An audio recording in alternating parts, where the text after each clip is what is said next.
You're watching South Asia Newsline, and here are the top stories we are tracking for you on Wednesday, the 23rd of October. PM Modi urges for global reforms, talks on expansion at BRICS summit.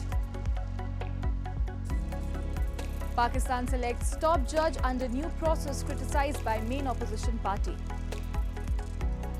And Bangladesh to bar ousted ex-PM Hasina's Awami League from political participation.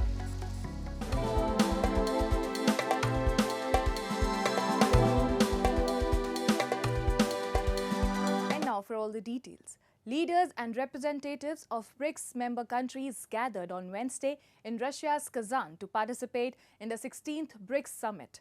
Speaking during the leaders' meet, India's Prime Minister Narendra Modi said India is ready to welcome new countries as BRICS partners, decision of which should be made unanimously. He also called for reforms in global institutions and said the bloc should set an example for the entire world and raise voices unanimously for such reforms. PM Modi added the grouping should cooperate strongly to deal with terrorism and terror funding. We support dialogue and diplomacy, not war, he added. BRICS was formed 15 years ago by Brazil, Russia, India, China and has expanded to include South Africa, Egypt, Ethiopia, Iran and the United Arab Emirates. Meanwhile, PM Modi also met Chinese President Xi Jinping on the sidelines of the BRICS summit. The meeting was the first in 5 years and the first since 2020 when ties nosedived after their forces clashed in Galwan Valley. The meeting also came days after both countries reached a patrolling deal to end a 4-year military standoff, paving the way for improved political and business ties between the Asian giants. Moving on. Pakistan's President Asif Ali Zardari on Wednesday approved the selection of Justice Yahya Afridi as the next Chief Justice, who was chosen through a new process that critics say is designed to undermine judicial independence. Justice Afridi was picked by a parliamentary panel following a constitutional amendment that changed the way the top judge is appointed. Afridi, the third most senior judge, will replace the outgoing Chief Justice who retires on Friday for a 3-year term. Previously, the most senior judge after the Chief Justice automatically became top judge, but the government and its allies amended the selection process in a hurried session of parliament earlier this week. The new process has been opposed by opposition PTI, which says it's an attempt to subvert judicial independence. The objections are likely to be backed by some senior lawyers who have opposed the new appointment process. Meanwhile, massive demonstrations were held by political activists in PoJK this week against the Pakistani invasion of the territory 77 years ago, which led to mass plunder and killings. The protesters blamed people in the region still continue to suffer discrimination and are denied basic fundamental rights.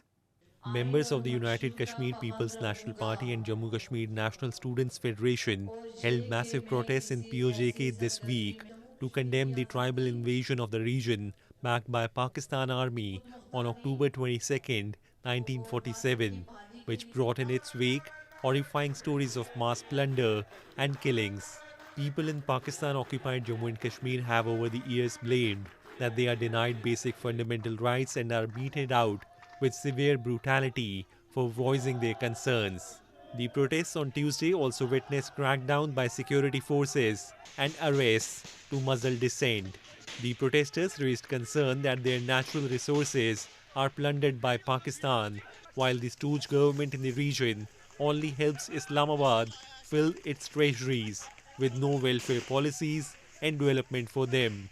A demonstration was also held by UK PNP activists outside the Pakistani consulate in London. Locals in PoJK have long accused they have been at the receiving end of the discriminatory policies of Islamabad that has failed to provide even basic facilities to them. Nearly 10 days have passed since the first deadly shooting by Iranian border forces on Afghan migrants and 5 days since the second incident, yet the fact-finding team from Taliban has not made any findings. Taliban spokesperson Zabihullah Mujahid said that the distance from the incident location is the reason for the prolonged investigations. He informed that the delegation is visiting 3 borders and the investigation is ongoing. The first shooting reportedly resulted in around 260 casualties, according to Halvash. The second shooting occurred on October 17. Iran has denied any such incidents. Afghanistan's neighbor Iran and Pakistan have both deported thousands of Afghans back to their homelands since the Taliban seized power in Kabul 3 years back.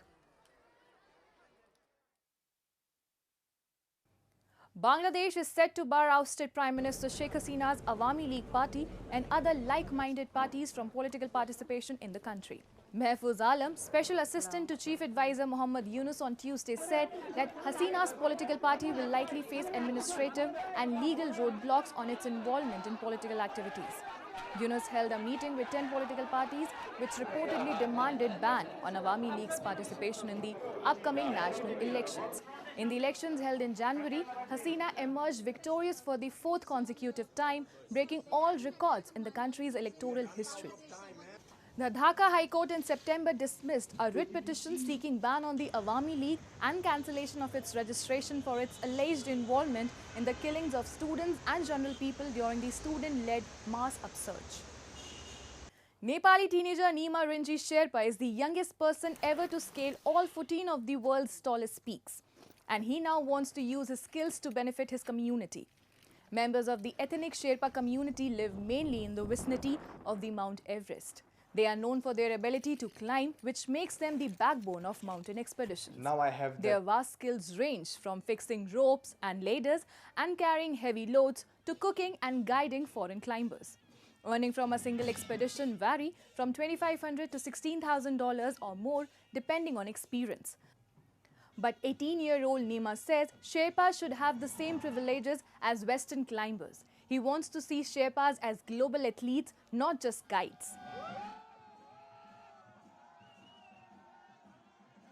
You know, no Sherpa we have not seen being sponsored by major big brands, you know.